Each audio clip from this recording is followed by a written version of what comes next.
what we do today.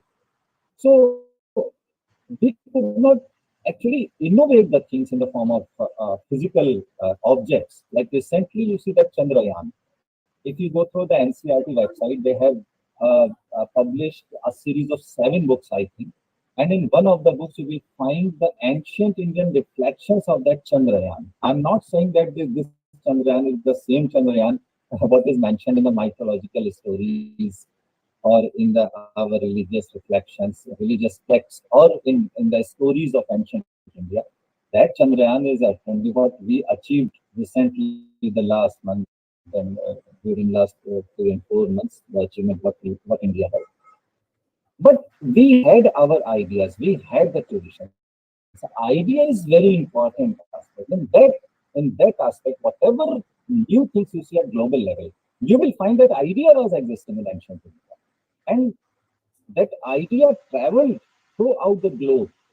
And wherever people find suitable situations, they conducted researches, they turned the idea into innovative experiments, and they just innovated the things. So things are interconnected. I'm not saying that that India, why could not uh, made the aeroplane, like when it says that Pushpak Viman was there. So why in 1911 Wright brothers made the aeroplane? Why not India? That is not the issue. The issue is that we talked about the ideas. Recently in 1907, you see, just before 5 years back, before the actual invention of aeroplane, one of the lady from Bengal, I think many people are from Bengal also. If you remember the name of Ruqayya Sakhawat Hussain, she was a lady during British period. In 1907, she published a book by the term Sultana's Dream. If you just go through that book is also about Ruqayya Sakhawat Hussain. NCRT textbook also says something. There is a chapter in history textbook, class 7th or I think 9th.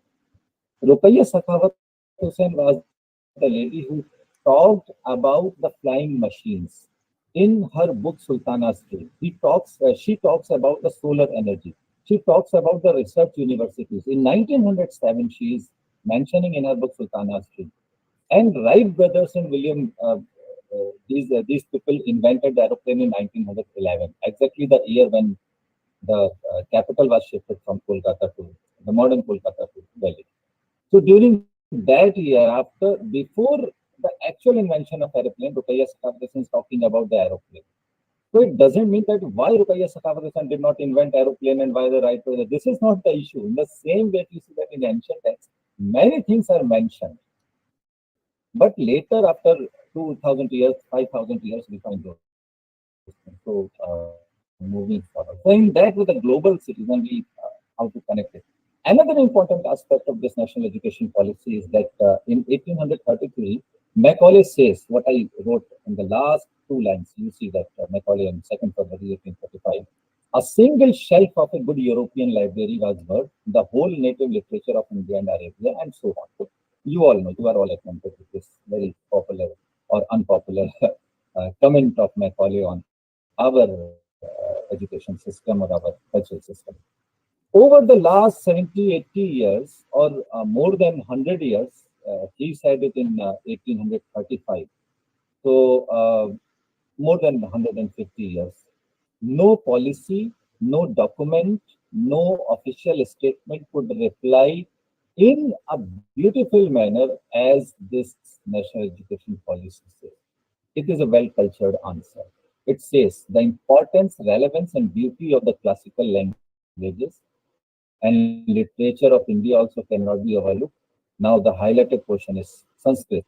Possesses a classical literature that is greater in volume than that of Latin and Greek put together, containing vast treasures of mathematics, philosophy, grammar, music, politics, medicine, architecture, metallurgy, drama, poetry, storytelling, and many more, known as Sanskrit knowledge system, written by people of various religions and so on. So this is the answer. This is the way how educationists or how the scholars reply, scholars respond. So in that sense, this national education policy has a bigger dream to put India to revive the ancient classical treasure of knowledge so that it may be a hidden treasure like it that the future generation can to know it. Now, Indian knowledge system, what it is, IKS. For the last 1 week, I think I think you must have got an idea about it. Three things are important because I am only focusing the educational and philosophical reflection. So that's why I will not deviate from my topic. So I will be confined only to the educational and philosophical aspect. That is right. I will not move on to other aspects like history or the metallurgy or science areas. The pursuit of knowledge, wisdom, and truth. The three terms are used for these three English transliteration of these terms: Gyan, Pragya, and Satya. Gyan, Pragya, and Satya, these are the original Sanskrit terms which has their equivalent in English language, that is knowledge, wisdom, and truth. But bear in mind that many terms what you take from the original text may or may not be equal to the terms taken from other language. For example, Gyan cannot be 100% equivalent to the knowledge because the interpretation or meaning of knowledge may be different in many sense if you compare the meaning of Gyan in Sanskrit. So that's what is the very important aspect of IKS, Indian knowledge system, that terminology is very important. In the same way that wisdom and pragya. So pragya, wisdom may not be the equal translation. The wisdom may not be the equal weightage, may not be having the equal weightage what pragya has. Pragya may be something different if you go through the actual term used in Sanskrit literature. So in that way, these are just similar, not the same. And truth, satya. Truth is not equal to the satya. Satya is something different. Satya is the subject to the realization, and truth is subject to the evidence or proof. If you have the evidence, you can prove that it is truth. But Satya is subject to the realization. Even if you are having the evidence of something, but if you realize it, then it is Satya. For example, everybody sees that the sun rises in the east, but it may be truth for the people who are teaching the geography in a class 7. They say that sun rises in the east. For the English literature, that is universal truth, sun rises in the east. But for the student of science, he knows it that sun never rises from east, sun never sinks in the west. Rather, sun is at the center and all other planets are moving around it. So sun never goes, sun goes nowhere, comes from nowhere. Sun is at its place. It never sinks, it never rises. So science says something else. So that may be truth, may be relative, truth may be different, but satya is something if you realize that what actually the meaning of this sentence. So in that way, terminology is very important. And this NEP 2020, I have accepted this sentence. Indian culture and philosophy have had a strong influence on the world. Why it is important? These rich legacies to world heritage must be nurtured and preserved for posterity and researched, enhanced, and put to new uses through our education system. At this moment, I just have a pause, and I just want to know from the participants whether I should go bilingual or I should be in the English or just only in this language, or I should use a mix of Hindi or English. Just let me know. You may also type your responses.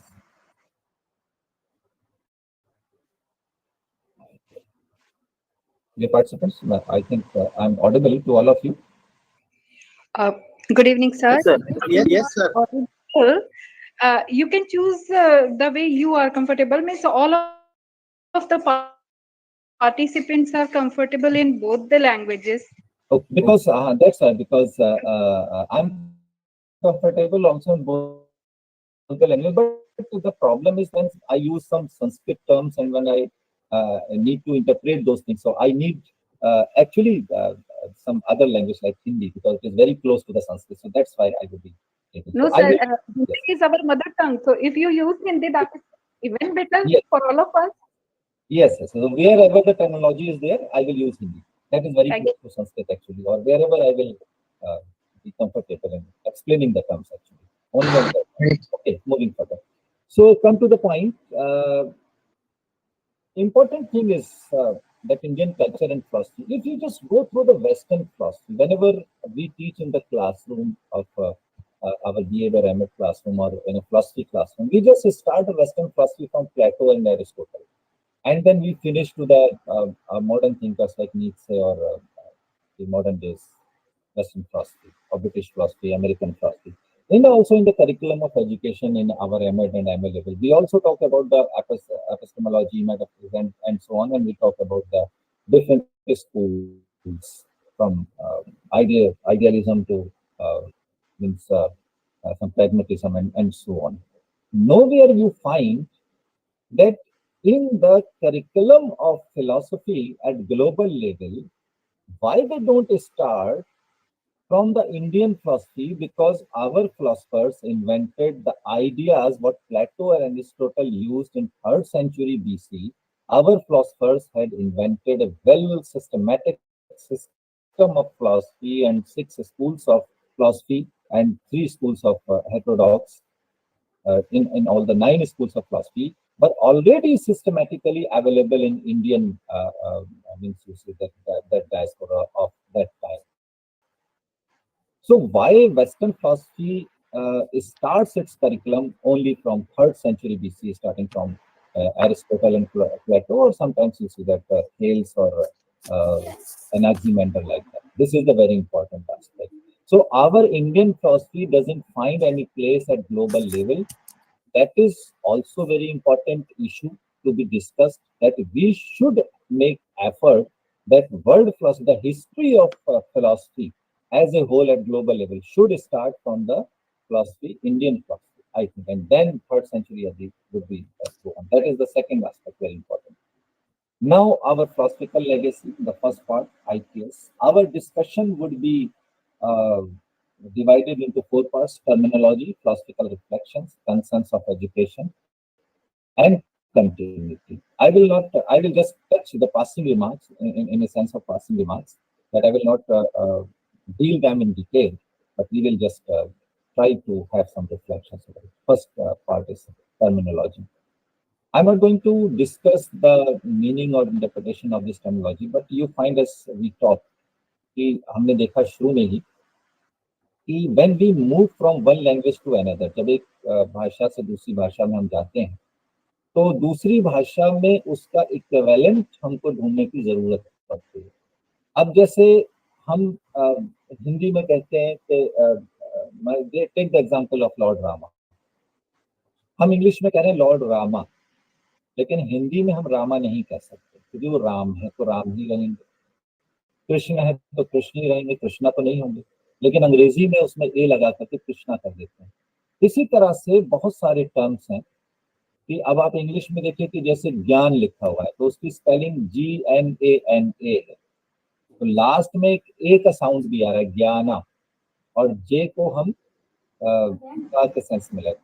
So in that sense, why it is important to know the original terminology, because sometimes meaning also changes, interpretation also changes when you talk about.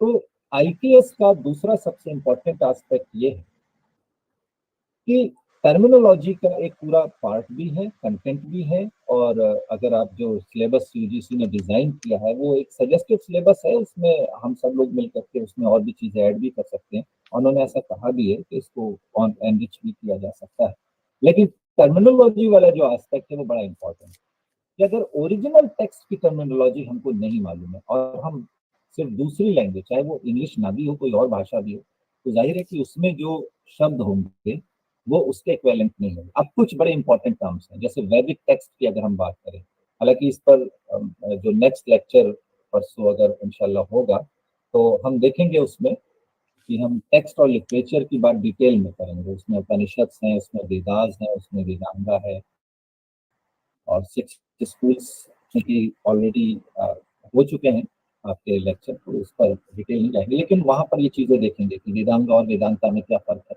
उपनिषद है तो इसका meaning अंग्रेजी में उपनिषद ही रहेगा, इसके लिए कोई और टर्म नहीं हो सकता। स्मृतिज है, अब जैसे स्मृति ग्रंथ की हम बात करते हैं, सबसे जो one of the popular smritis Manusmriti की बहुत बात करते हैं। उसके अलावा बहुत सारी स्मृति, याज्ञवल्क्य स्मृति है, या बृहस्पति है, पाराशर है, मेघातिथि और जिमूत वहां ये इंटरप्रेटर रहे हैं, इसके कमेंटेटर्स रहे हैं उसके। तो चूंकि मनुस्मृति सबसे ज्यादा पुरानी है, it is the most ancient smriti, और बाद में अब चूंकि स्मृति में भी बहुत सी जगह पर कंसेंसस नहीं है, रूल्स एंड रेगुलेशन। अब इन्हीं को आसान भाषा में धर्मशास्त्र भी कहते हैं। जैसे अक्सर लोग कहते हैं कि हमारे शास्त्रों में ऐसा लिखा हुआ, तो वो कौन से शास्त्र की बात कर रहे होते हैं? एक्चुअली वो स्मृति की बात कर रहे होते हैं। हमको मालूम होना चाहिए कि शास्त्र क्या है और धर्मशास्त्र क्या है। अब यहाँ पर जब वर्ड आ जाता है धर्मशास्त्र, तो ऐसा रिफ्लेक्शन होने लगता है कि ये धर्म की बात करते हैं, और धर्म का मतलब हमारा हम वही लेते हैं जो अंग्रेजी में इसका इक्विवेलेंट टर्म है रिलीजन। और रिलीजन का मतलब होता है कि to follow a particular faith that is based on some systematic or organized system of faith, having some prophet, having some books, having a list of rituals, do's and don'ts, and so on. तो religion का meaning जो English में है, जो अंग्रेजी भाषा में है, वो धर्म नहीं है। धर्म का मीनिंग कुछ और है, वरना धर्मशास्त्र का मतलब ये हो जाएगा कि religious text. However, they are not the religious texts. They are the texts like containing some rules and regulations, starting from the social rules, some legal rules, some rules for the rulers, and so on. So ethics भी हैं, morality भी हैं, और different aspects of life से related जो rules and regulation है वो है इसमें the life of। और और धर्मशास्त्र की जब हम बात करें तो रिफ्लेक्शन अलग हो जाता है। तो इसलिए टर्मिनोलॉजी इसको समझना बहुत जरूरी है इस तरह की। इसी तरह से दूसरे पॉपुलर टर्म्स हैं, ये भी स्मृतिज लिटरेचर हम नेक्स्ट लेक्चर में हम लोग डिस्कस करेंगे इसको, कि कौन कौन सी स्मृतिज हैं, उसका पर्पस क्या है और उसका कंटेंट एक्चुअली क्या है। तो क्योंकि सुपरफिशियल नॉलेज तो हम सबको ही होती है, right from the 6th class हम लोग पढ़ते चले आ रहे हैं हिस्ट्री के टेक्स्ट बुक्स में और समटाइम्स फिलोसफी वगैरह में, यहाँ ये चीजें।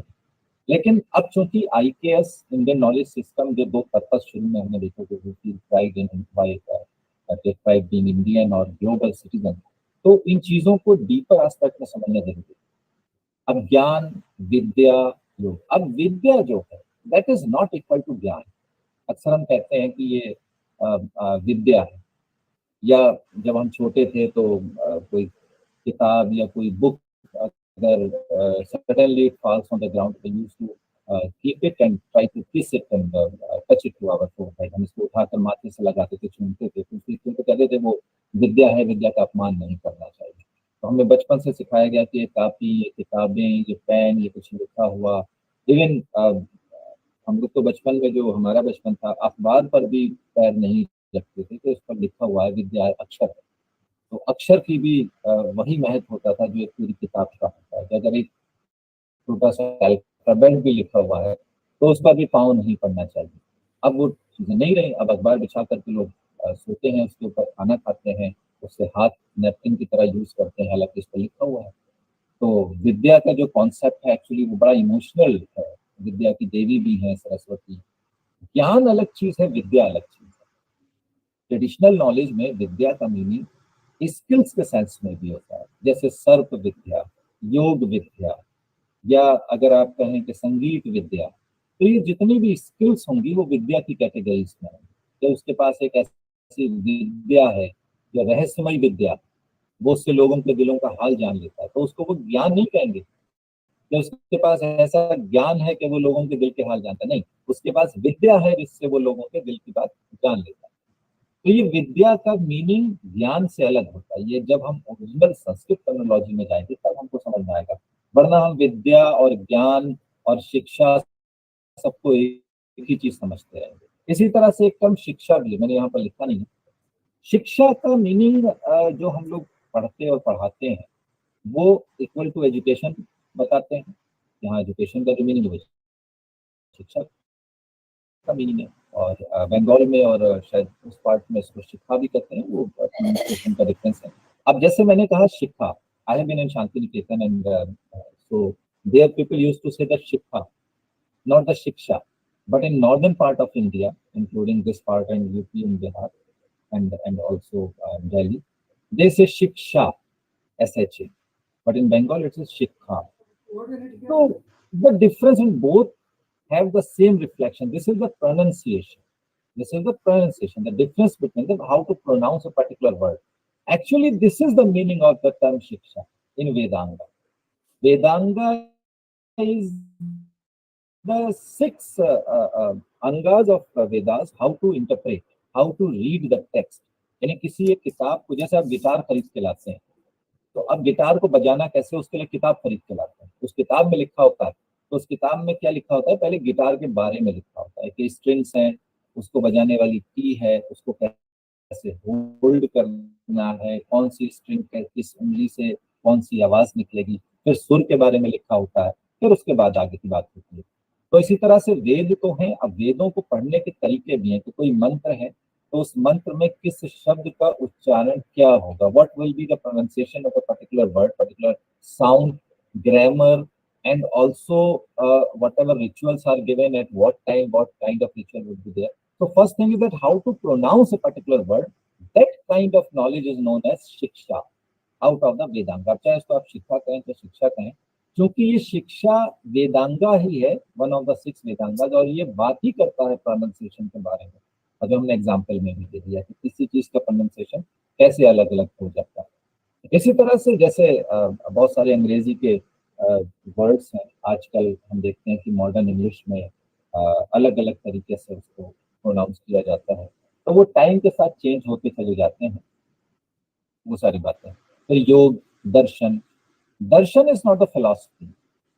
When you talk in western terms of philosophy का मीनिंग सिर्फ ज्ञान के प्रति अनुराग है या पैशन फॉर नॉलेज है, लेकिन दर्शन जो है वो उसका तो फिलॉसफी का हिंदी या संस्कृत ट्रांसलेशन दर्शन नहीं हो सकता। दर्शन एक स्टेप आगे जाकर के रियलाइजेशन है, दृश्य मैंने आपने देख भी लिया, सिर्फ आपको ज्ञान ही नहीं हुआ बल्कि आपने वो दृश्य भी साक्षात तौर पर देख लिया कि जिसके बारे में आपको ज्ञान हुआ। जैसे आपने कहा कि सत्य है, तो एविडेंस है, सत्य आपके पास है, आपने सत्य का ज्ञान प्राप्त कर लिया, तो वेस्टर्न फिलॉसफी हो गई, है ना। लेकिन अगर उस सत्य का आपने दर्शन भी कर लिया, उसको रियलाइज कर लिया, है ना, तब फिर वो दर्शन हो गया। जैसे मान लीजिए कि स्वीटनेस है, मीठा है, अब ये मीठा है या खट्टा है, इसको आपने प्रूफ कर दिया कि मीठा क्या होता है और इसका अपोजिट खट्टा क्या होता है। तो आपने एक यूपी में गोलगप्पा कहेंगे, बंगाल में पुचका कहेंगे, और उन दोनों को सामने ला के रख दिया, आपने कहा कि दिस इज द खट्टा, एंड मीठा क्या है, गुलाब जामुन ला के रख दिया, बंगाल में पंथुआ कहेंगे उसको, वो रख दिया, या कोई और मिठाई ला के रख दिया, दैट इज द एविडेंस, सत्य आपके सामने है, तो ये तो आपको ज्ञान हो गया। हाँ ठीक है, ये मीठा है, ये खट्टा है। दर्शन कब होगा, कि जब उसे आप टेस्ट करेंगे, and then you will be able to realise, but you will not be able to again explain it, because if other person has to feel the darshan of these two things, he or she has to realize again। यानी आपने अगर मीठे का दर्शन कर लिया, उसको realise कर लिया, तो आप उसको एक्सप्लेन नहीं कर सकते। तो दूसरे व्यक्ति को आप ज्ञान तो दे देंगे, लेकिन अगर उसको दर्शन ही कराना है तो उसको फिर आपको एक रसगुल्ला मिठाई खिलाना पड़ेगी, and then he would realise it. तो एक स्टेप आगे जाकर के दर्शन होता है। टर्मिनोलॉजी इसलिए बड़ी इंपॉर्टेंट होती है किसी भी फिलॉसफी की, उसको समझने के लिए। तो दर्शन और फिलॉसफी एक नहीं है, इसी तरह से गुरु और टीचर एक नहीं है, शिष्य और स्टूडेंट एक नहीं है, उपाध्याय और आचार्य एक नहीं है। इसी तरह से भक्ति कर्म है। श्रीमद् भागवत गीता में there are the three ways to know the God. One is by ज्ञान yoga, through the knowledge, another is by ज्ञान योग, भक्ति योग, और एक और है, anybody can help me? There are the three yogas in Srimad Bhagavad Gita. One is Jnana Yoga, another is Bhakti Yoga, and one more is what? जिस पर भागवत गीता की फिलॉसफी ही पूरी बेस्ड है। What is that?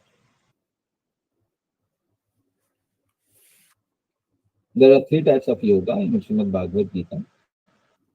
I have given you the two meaning: Jnana Yoga, Bhakti Yoga, and what is the third yoga? कर्म yoga sir. Yes, yes, that is Karma Yoga. I was just testing whether you are sleeping or because philosophy is such a boring subject. So, but if you take delight, you will definitely realize it that when you get into the content. So, bhakti is not something what we call the puja or sadhana. Bhakti is something different. Bhakti is something realization. यानी आपने ईश्वर को महसूस कर लिया, आपने ईश्वर को अपने अंदर उसका दर्शन कर लिया, तो वो भक्ति है। और जब तक ईश्वर आपके अंदर नहीं है, ईश्वर को आप बाहर ही तलाश हैं, तब तक वो पूजा है, साधना है, भजन है, कीर्तन है, नमाज है, या वर्षित है, आप कुछ भी कह रहे हैं। तो भक्ति का जो एक्चुअल मीनिंग है, वो जब तक टर्मिनोलॉजी हमको मालूम नहीं होगी, तब तक उसको हम पूजा और भक्ति को एक ही चीज समझते रहेंगे। इसी तरह से मोक्षा, मुक्ति, लिबरेशन, मीनिंग ऑफ दिस, सुख and Anand, that's very important aspect. सुख की बात, क्योंकि all the Indian philosophies start with depression, with दुख, दुख की बात करते हैं। महात्मा बुद्ध का तो पूरा दर्शन ही दुख पर आधारित है। The Mahatma Buddha says that there is all around the sorrow, and the reason of this sorrow is our greed, our unlimited wants, and so on. और उसको कैसे, how to get rid of unlimited wants और दुखा, तो उसके लिए फिर वो अष्टांगिक मार्ग बताते हैं, एक फुल मार्ग बताते हैं। अब किसी ने कहा कि सुख भी तो है, हर जगह दुख ही थोड़ी है, आप क्यों हमेशा दुख की ही बात करते हैं, सुख की बात भी कर लिया कीजिए।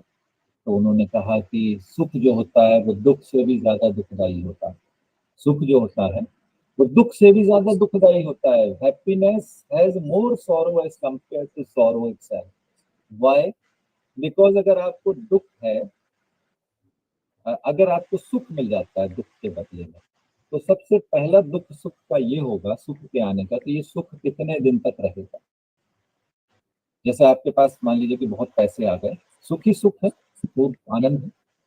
अब हर वक्त रात में ये खतरा रहता है कि ये पैसा खत्म हो जाएगा, कब तक चलेगा। तो सुख के बावजूद आप इसी दुख में जी रहे हैं। सुख आपकी चारों तरफ है, लेकिन इस दुख है कि ये पैसा कब तक रहेगा, ये खत्म होता चला जा रहा है। अभी दोपहर में खाना खाया, सुख, पेट भर गया। अब दुख ये है कि शाम को क्या खाएंगे। तो सुख का सबसे बड़ा दुख यही है कि सुख जो है वो ट्रांजिटरी है, परमानेंट नहीं है, टेम्परेरी है, पेरिनियल नहीं है। दूसरा सुख का सबसे बड़ा दुख ये है कि जब आपके पास सुख आता है, तब आप कंपेयर करने लगते हैं, दूसरे लोग अपने आप को उससे कंपेयर करने लगते हैं।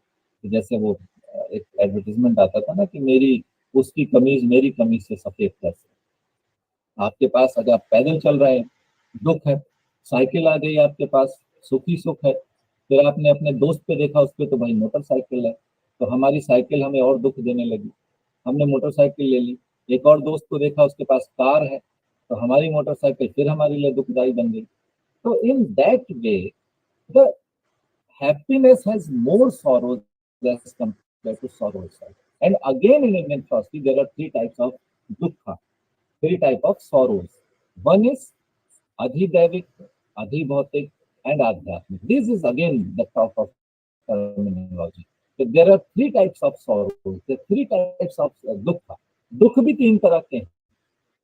एक अधिदैविक, या अधिदैहिक भी है, अधिभौतिक हैं, जो फिजिकल वर्ल्ड से रिलेटेड हैं, आपके शरीर से रिलेटेड हैं। और एक अधिदैविक है, जैसे प्राकृतिक आपदाएं हैं, नेचुरल डिजास्टर्स हैं, which is beyond the control of human being, अधिदैविक। दैवीय आपदा कहते हैं ना, दैवीय आपदा, भूकंप आ गया, बाढ़ आ गई, तो अधिदैविक दुख हो गए, which is not under the control of man. अधिभौतिक, adhibhautik are related to this physical world and physical body. शरीर में विकार है, बीमारी है, घर नहीं है हमारा, या बहुत ज्यादा मच्छर है, तो all such things which are related to the physical world. And आध्यात्मिक इज समथिंग कि आध्यात्मिक is something beyond the this world, like why we are unhappy, what will happen after life, why we are doing wrong things, why other people are not speaking the truth. So all such things which are related not to this world. इसी को दो तरह की knowledge में divide कर दिया गया है कि पराविद्या और अपराविद्या। तो three types of dukhas are there. And then panch mahabhut, हम सब जानते हैं, the five elements which are basis of this entire universe, जिसमें अग्नि, जल, वायु, पृथ्वी, आकाश, ये सब चीजें हम डिस्कस करते हैं। These are all the terminologies. Panchakosha also we'll discuss again. Annamay Kosh, Anandmay Kosh, like that. Three rin of Panch rin. But a very important aspect is the terminology of IKS. Three rin. Terminology ये कोई specific नहीं IKS में. We are just, this is not a syllabus of IKS actually. We are concerned with the actual terms which are used in internal knowledge system. Like in ancient tradition, three rin. तीन तरह के, there are the three borrowings which are imposed upon every man, every person to pay off before his और her death. क्या थे ये त्रिऋण? एक तो हम सब जानते हैं इसको, एक तो देव ऋण है, दूसरा ऋषि ऋण है, एक पुत्र ऋण है। बाद में कुछ शास्त्रों ने, कुछ स्मृतिज वगैरह में दो ऋण को और ऐड किया गया, तो वो फिर पंच ऋण कहलाए, जिसमें एक नर ऋण है और एक भूत ऋण है। अब जो ये देव ऋण है, दैट इज द बोरोइंग्स, और आप कहें कि this the obligation, actually this is rin in the form of obligation. और ऑब्लिगेशन को ही संस्कृत में अगर आप कहें तो that will be equal to the dharma. हर व्यक्ति का ये धर्म है या ड्यूटी है, ऑब्लिगेशन है, कि वो इन तीन ऋण को पहले उतारे, बाद में फिर दो और है उसको भी। क्या है ये? जैसे ऋषि देव ऋण है ईश्वर के प्रति, कि ईश्वर ने आपको जन्म दिया तो उसका थैंक्स करना चाहिए। अब थैंक्स कहने के बहुत सारे तरीके हो सकते हैं। आप पूजा पाठ कर सकते हैं, आप लोगों की मदद कर सकते हैं, आप जो ईश्वर कहता है चाहता है हम वैसा बिहेव कर सकते हैं। तो ऋषि ऋण है, ऋषि ने आपको पढ़ाया, गुरु ने आपको पढ़ाया, तो ये ऋण कैसे उतरेगा? जब हम किसी और को पढ़ाएं, हम उस अध्ययन का सही इस्तेमाल करें, इस समाज को और दुनिया को और बेहतर बनाने में, जीने लायक बनाने में। तो पितृ ऋण है, पिता का जो ऋण है, यानी पिता ने हमारे बायोलॉजिकल फादर हैं और गुरु हमारे स्पिरिचुअल फादर हैं। तो पिता का ऋण कैसे उतरेगा? क्योंकि उसने हमें जन्म दिया, संसार में लाया, परिवार का हिस्सा बनाया। तो जब हम विवाह करने के बाद अपने परिवार का पालन पोषण उसी तरह से करेंगे जैसे हमारे पिता ने हमारा पालन पोषण किया, हमारा ख्याल रखा, हमारी शिक्षा दीक्षा की व्यवस्था की, and so on, in the same way we would be able to pay off this debt towards the father, pitririn. फिर निर्ऋण, जो दो और जोड़े गए, निर, ये है towards all the humanity, towards the human body on this earth। पूरी पृथ्वी के ऊपर जो लोग रह रहे हैं उनके प्रति हमारा क्या व्यवहार रहता है, पूरे मानव समाज के प्रति। और फिर भूत ऋण है, पृथ्वी पर सिर्फ मानव जाति ही नहीं रहती है, फ्लोरा फौना भी है, पेड़ पौधे भी हैं, जानवर भी हैं। वो सब ईश्वर ने हमारे लिए पैदा किए हैं, हमारे अच्छे स्वास्थ्य के लिए, तो उनके प्रति भी हमें दयालु रहना चाहिए, उनके प्रति जो हमारे ऑब्लिगेशन है। And many more. फिर ब्रह्म है, ब्रह्म is not equal to that gods. Gods और ब्रह्म का भी एक्चुअली भ्रम हो जाता है, कंफ्यूजन हो जाता है। अब एक तो मैंने ब्रैकेट में लिखा 33 crore gods. I think one of you can tell me that have you ever heard this term that कि 33 करोड़ देवी देवता होते हैं? Do you have you heard this term? आपने सुना कहीं? Any evidence? और हाँ यस, सुना है? हाँ सुना है बट कोई एविडेंस नहीं है। एविडेंस नहीं। ओके। तो उसे कहते हैं सुनी सुनाई बात। अब ये भी नहीं कह सकते कि झूठ है, ये भी नहीं कह सकते कि सही है। तो सुनी सुनाई बात को ही एक्चुअली माइथोलॉजी ही कहते हैं। अब माइथोलॉजी को इनकार भी नहीं कर सकते, माइथोलॉजी को एक्सेप्ट भी नहीं कर सकते, उस पर सिर्फ विश्वास ही कर सकते हैं। तो फेथ अलग चीज है, साइंस अलग चीज है। इसी तरह से 33 करोड़ का जब टर्म आता है, अब हमने मान लिया कि 33 करोड़ देवी देवता होते हैं, कोई बात नहीं, अच्छी बात है, हमने देखा नहीं है, लेकिन हाँ हमारी श्रद्धा है इस चीज को। वेद में, वेदों में एक्चुअली इसका जिक्र है कि 33 करोड़ देवी देवता। वहां पर संस्कृत में एक टर्म यूज किया जाता है, 33 कोटि, 33। अब कोटि के दो मीनिंग होते हैं, कोटि, KOTI अगर अंग्रेजी में लिखें तो संस्कृत में कोटि, कोटि के दो मीनिंग होते हैं संस्कृत में। One meaning is crore, CRORE, इसको जो लिखा हुआ है। अनदर मीनिंग ऑफ कोटि इज टाइप्स। टाइप्स मतलब क्लासिफिकेशन, कैटेगरी